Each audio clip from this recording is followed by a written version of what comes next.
Bonsoir à tous et à toutes, ravi de vous retrouver. C'est l'heure de votre journal sur KMT, LCL, FM+, disponible sur la TNT et canal satellite sur les réseaux Free, Orange, Bouygues et SFR en France et dans ces régions ultra-périphériques. Voici les titres.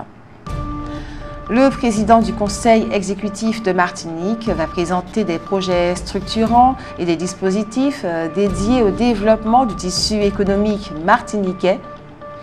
20 ans après le crash du vol 708 de la West Caribbean Airways qui avait causé la mort de 150 Martiniquais, le sénateur Frédéric Buval a ouvert de nouveau le dossier.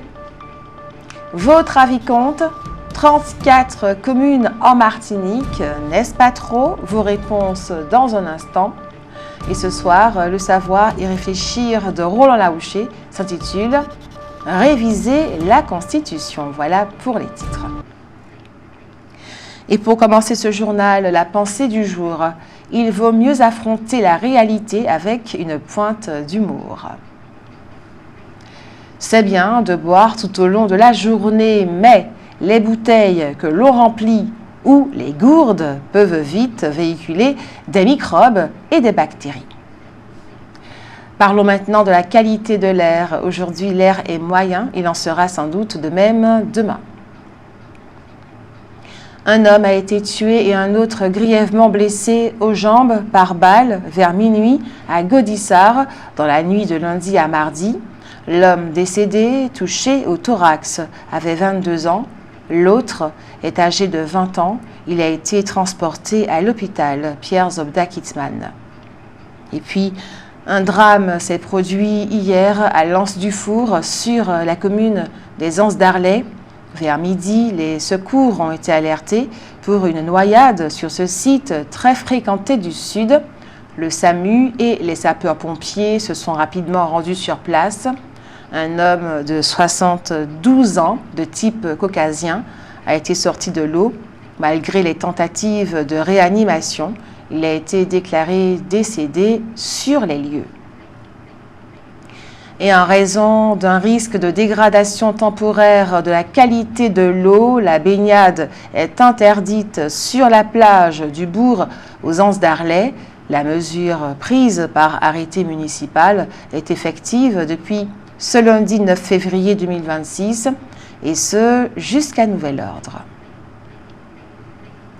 Suite à sa rencontre avec les acteurs du monde économique, Serge Letchimy, président du Conseil exécutif de Martinique, va présenter des projets structurants et des dispositifs dédiés au développement du tissu économique martiniquais. Mise en place de zones franches douanières, création d'un hôtel logistique de nouvelle génération, projet énergétique à dimension stratégique, projet hôtelier, nouveau mode opératoire de gestion de projet et instruments financiers d'accompagnement. Ces initiatives s'inscrivent dans la dynamique de développement économique portée par la collectivité territoriale de Martinique en faveur de la croissance, de l'innovation et de l'emploi sur le territoire. À l'occasion du carnaval, la Régie des transports de Martinique met en place un dispositif spécial de navettes bus et TCSP du 15 au 18 février, une offre pensée pour faciliter l'accès au centre-ville.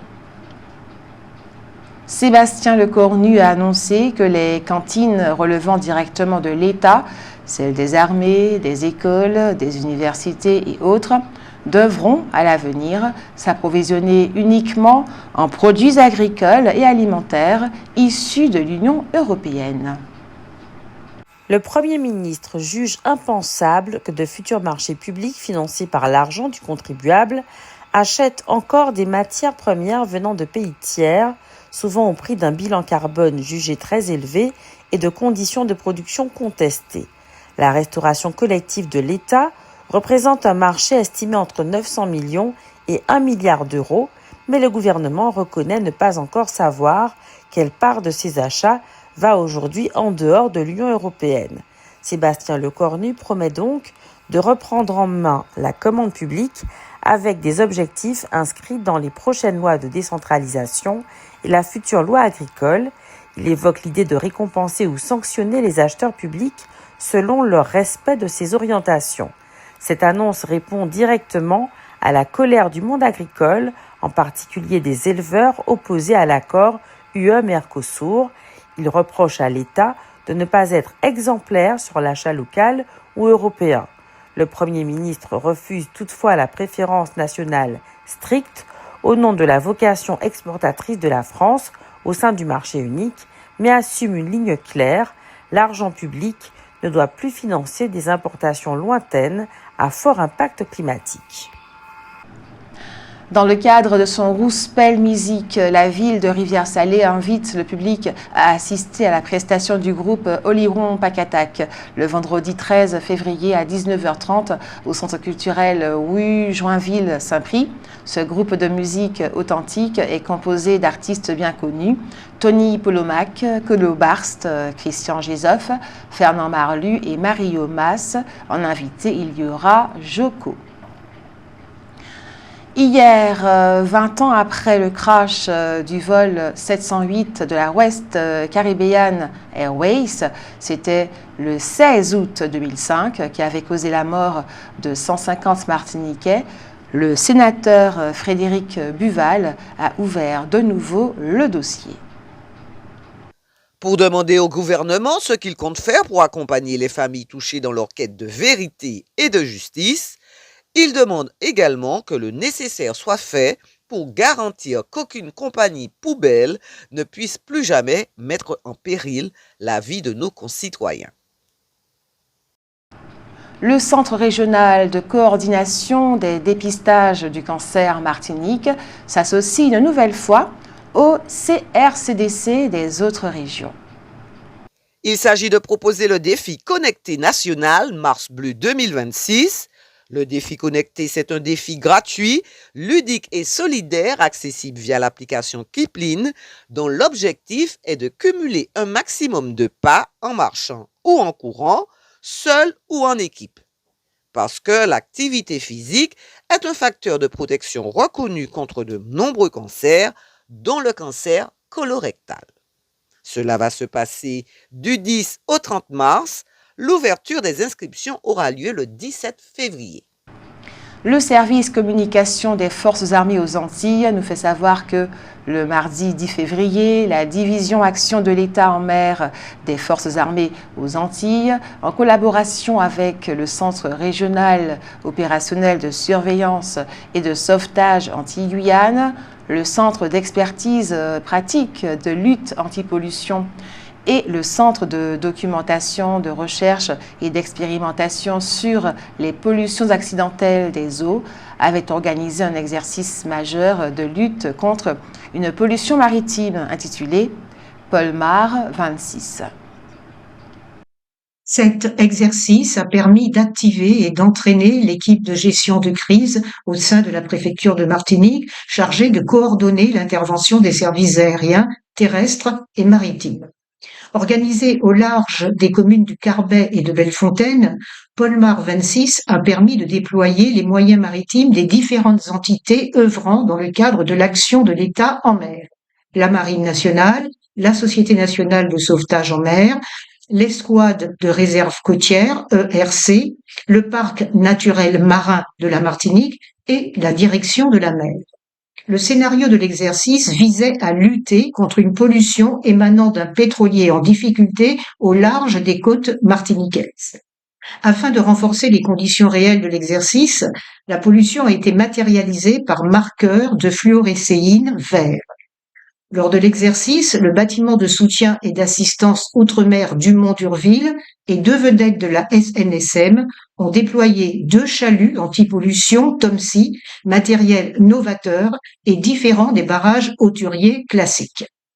Le Premier ministre israélien Benjamin Netanyahu s'est rendu à Washington ce mercredi 11 février pour rencontrer le président américain Donald Trump.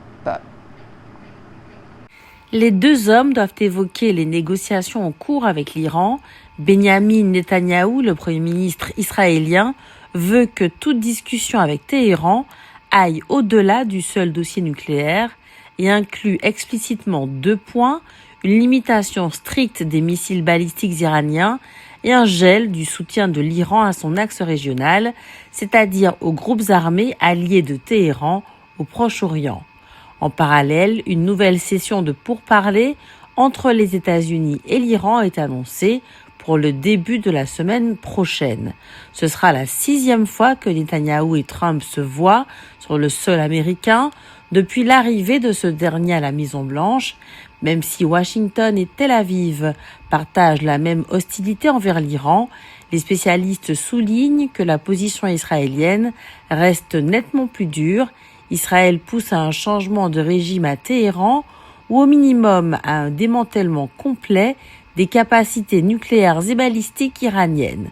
Netanyahou a aussi prévenu que son pays riposterait sans hésiter à toute attaque iranienne en réponse à d'éventuelles frappes américaines, en promettant une réponse d'une force que l'Iran n'a encore jamais connue. Après une enquête qu'elle dit approfondie, l'autorité de la concurrence affirme qu'en Martinique, les grands distributeurs ne font pas de marge supérieure à ce qu'elles font dans l'Hexagone. Pas de marges excessives donc. Benyamin Netanyahou, le Premier ministre israélien, écarte clairement l'autorité palestinienne de tout rôle futur à Gaza. Il va ainsi clairement à l'encontre de l'esprit du plan américain porté par Donald Trump. Le Premier ministre israélien a indiqué que l'autorité palestinienne ne serait en aucun cas impliquée dans la gestion de la bande de Gaza après la guerre. Dans le schéma conçu par Washington, la gouvernance doit dans un premier temps être assurée par un comité national pour l'administration de Gaza, composé de technocrates palestiniens et placé sous l'autorité d'un conseil de paix présidé par Donald Trump. Ce dispositif est présenté comme transitoire dans l'attente de réformes menées par l'autorité palestinienne, mais Netanyahou rejette toute idée de la voir revenir aux commandes, comme avant la prise de pouvoir du Hamas en 2007. Le chef du gouvernement israélien a insisté sur ces conditions: désarmement du Hamas, démilitarisation complète de Gaza et atteinte des objectifs militaires d'Israël avant toute reconstruction. Il a même dénoncé l'usage d'un symbole rappelant l'autorité palestinienne dans un logo du comité national, en avertissant qu'Israël n'accepterait aucun signe d'un lien institutionnel. Le comité, de son côté, a réagi en mettant en avant ses priorités: l'aide humanitaire, l'administration civile, la reconstruction et la perspective d'avenir pour Gaza, où la situation reste catastrophique et où Israël et le Hamas s'accusent mutuellement de violer le cessez-le-feu. Les prix dans les Antilles françaises sont en moyenne 40% plus élevés que dans l'Hexagone. Les mouvements que l'on a observés en novembre 2024 pour faire baisser les prix n'ont donc guère porté de fruits. Le pape Léon XIV figure parmi les dirigeants mondiaux invités à rejoindre le Conseil de la paix de Donald Trump. Initialement destiné à mettre fin au conflit à Gaza, le Conseil de la paix doit permettre également, selon Trump, de résoudre des conflits à l'échelle mondiale. Mais le Vatican a déclaré que le pape avait besoin de temps pour réfléchir à une éventuelle participation. Notons que le Saint-Siège entretient des relations diplomatiques avec 184 pays, ainsi qu'avec l'Union européenne et Malte. Il dispose également d'un statut d'observateur permanent auprès des Nations unies. Il peut en outre exercer une certaine influence en s'appuyant sur son autorité morale et sur des réseaux transcendant les frontières, les idéologies et les régimes. Il est vrai que les papes ont souvent été impliqués dans des efforts de paix. Ils ont arbitré des différends, facilité des négociations, ouvert des corridors humanitaires et exercé une pression morale pour contenir la violence. Mais ils l'ont presque toujours fait en marge pour préserver leur crédibilité auprès de toutes les parties. En 1965, le pape Paul VI s'est ainsi adressé à l'Assemblée générale de l'ONU, présentant la paix comme une obligation morale universelle plutôt que comme un marchandage diplomatique. Le Vatican décrit en effet sa politique étrangère comme étant une neutralité positive. Léon XIV, premier pape originaire des États-Unis, n'en a cependant pas moins dénoncé avec force la situation à Gaza et déclaré que la seule solution au conflit était la création d'un État palestinien. Rappelons par ailleurs que lorsque le différend du canal de Beagle entre l'Argentine et le Chili en 1978 amena les deux États au bord de la guerre, les deux pays acceptèrent une médiation pontificale qui aboutit au traité de paix et d'amitié de 1984. Plus récemment, le pape François a été impliqué dans le rétablissement des relations diplomatiques entre les États-Unis et Cuba, annoncé le 17 décembre 2014. Mais accepter de siéger au Conseil de la paix de Trump, un organe formellement constitué et dirigé par un État, est une toute autre affaire. La frontière entre autorité morale et approbation politique risque en effet d'en être brouillée. Il est vrai que le Vatican pourrait peut-être ainsi avoir plus d'influence en matière d'accès humanitaire, de reconstruction et de protection des civils, mais cela pourrait aussi réduire la marge de manœuvre du pape dans la mesure où nombreux sont ceux qui, dans le monde, se méfient de Trump. Dans la ville de Saint-Joseph, le personnel de l'association Racing Club, qui accueille les enfants pendant les vacances pour leur proposer des activités, s'est mis en grève pour protester contre les retards de paiement. Et vous avez sans plus attendre la parole, c'est l'heure de votre avis compte. 34 communes en Martinique, n'est-ce pas trop? Nous vous écoutons.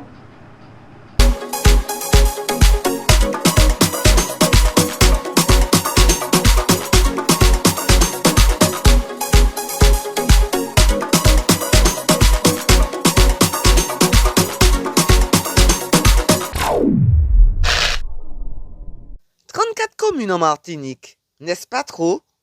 Non, je ne pense pas que 34 communes, c'est pas trop pour la Martinique. Pourquoi? Parce que vu la population, je pense que c'est pas trop. Est-ce trop ou est-ce pas assez? Mais je ne pourrais pas le dire. En fait, s'il y a eu ce découpage, je pense qu'il y a des raisons surtout administratives. Mais c'est vrai que quand on voit comment certaines communes sont gérées, les répartir, en tout cas en avoir moins, peut-être que ça permettrait une meilleure gestion et une mutualisation des moyens entre les communes. Peu importe, oui. Non, ça n'a pas d'intérêt. Bon, c'est déjà comme ça. S'il y en avait moins, peut-être que ça irait, mais bon, les gens sont déjà habitués avec leur petite localité. Maintenant, s'il fallait rassembler des communes et puis changer, les gens seraient perdus. Trop, je ne dirais pas que ce soit trop, mais après, s'ils arrivent à regrouper toutes les certaines communes pour qu'elles soient mieux desservies et mieux, on va dire, mieux gérées sur le fonctionnement de la Martinique, ce serait pas plus mal. Parce que quand je vois que là, je suis sur Chelcher, il y a des endroits où il y a des trous de partout sur les routes, et que sur Fort-de-France, c'est à peu près le même système. Il faudrait que les deux maires de Fort-de-France et de Chelcher se parlent pour pouvoir faire le nécessaire, quoi. 34 communes en Martinique, n'est-ce pas trop? Non, pas du tout. Mais... je sais pas, mais bon, apparemment, ça va pas causer souci, en principe, hein. Mais bon, pour moi, ça va. Ça me dérange pas. Non, moi j'estime que chaque commune doit continuer à persister, à exister, et que chaque commune a son histoire aussi, donc respecter l'histoire de chaque commune. Oui, énormément. Parce qu'à mon avis, il y a trop d'argent qui passe entre trop de mains, et en fait, arrive au bout du compte, c'est les usagers, comme nous, qui payons. Il aurait dû avoir juste séparé en 4. Et donc en fait, et après les fonds arrivent et puis c'est dispatché, mais il y a trop de gens qui touchent, quoi. Il y a trop de sous-couches et voilà, ça disparaît. Non. Pourquoi? Parce que je pense qu'il manque plus de communes que de quartiers. Et quand on dit par exemple le Lorrain, on dit Moncapo, Après, il y a Vivé. Je me dis, pourquoi ne pas faire tout ça en, comment on dit ça? En commune, c'est ça. C'est ça. Chaque personne peut dépendre voilà, de leur commune. Pourquoi il faut sortir au monde capot pour aller loin, quoi.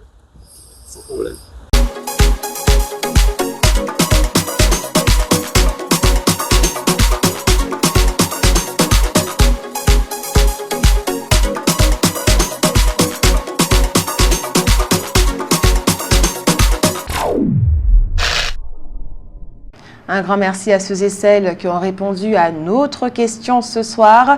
Retrouvez maintenant le savoir y réfléchir de Roland Laouché. Réviser la Constitution.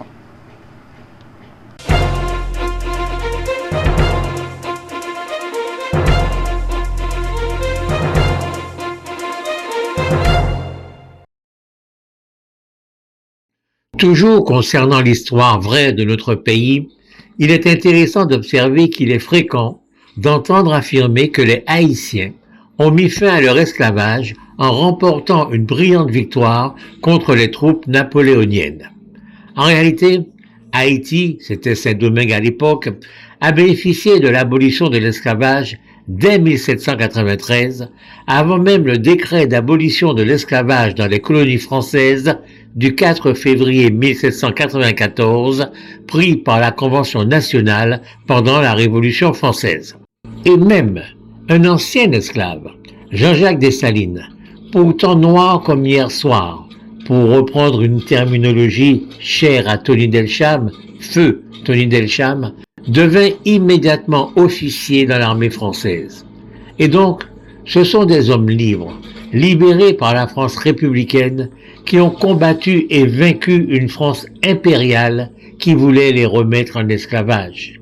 Et le blocus maritime, qui en 1825 impose à Haïti de dédommager les anciens maîtres esclavagistes, n'est pas mis en place par une France républicaine, mais par une France monarchiste.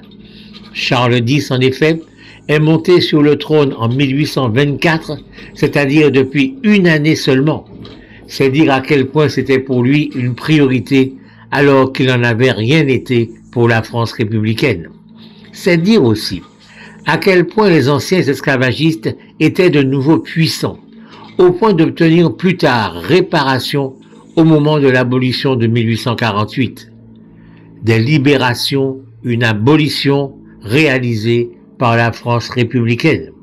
Tout ça pour dire que nous sommes actuellement dans une France républicaine dont l'histoire ne met pas en évidence une férocité particulière à notre endroit. Au contraire, il convient de ne pas oublier que cette France-là a été également celle de la Déclaration des droits de l'homme. À l'époque, ce n'était pas rien que d'avoir inventé ce concept. Dès lors, comment doit continuer à s'écrire notre histoire?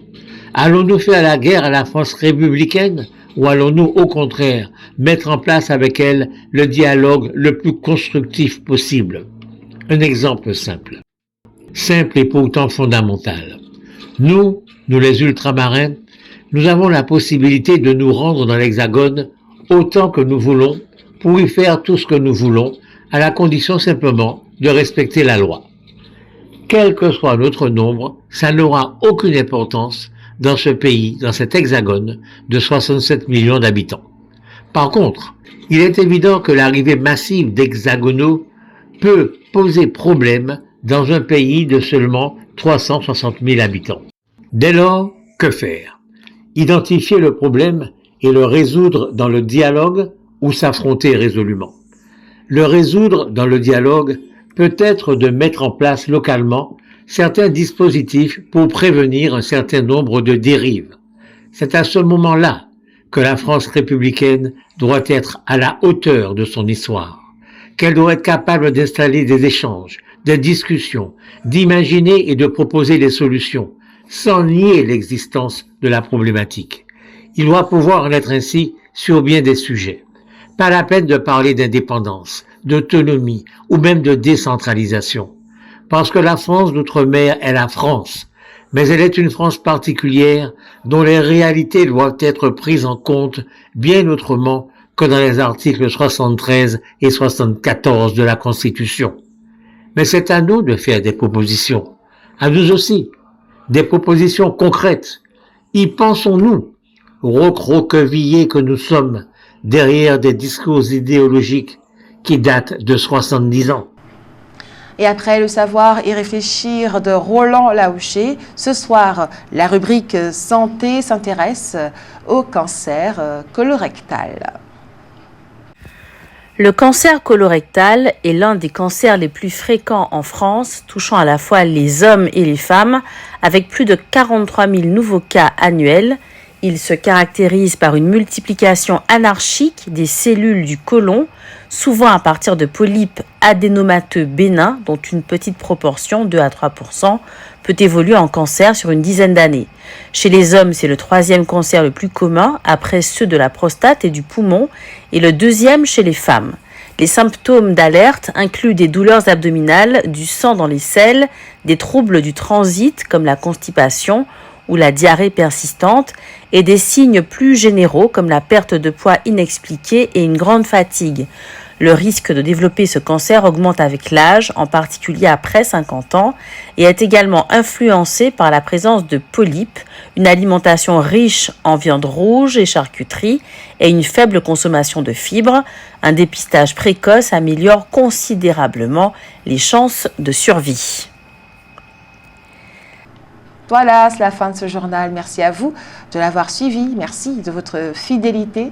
Ce journal a été réalisé avec la participation de Jordan, Adélaïde, Jean-Michel Césaire, Jenny Georges, Alain Jean-Paul, Daniel Diaz, Sarah Verne, Hugues Blandy, Marie-Josée Joseph, Simao Laouché et Roland Laouché. Il est diffusé à 18h30, 20h, 22h et demain, 6h25. Il est également disponible en multidiffusion sur la TNT et Canal Satellite, sur les réseaux Free, Orange, SFR et Bouygues en France. Vous pouvez bien entendu revoir votre journal sur notre site kmttelevision.fr. Je vous souhaite une agréable soirée. Prenez soin de vous, je vous dis à demain et que Dieu garde la Martinique.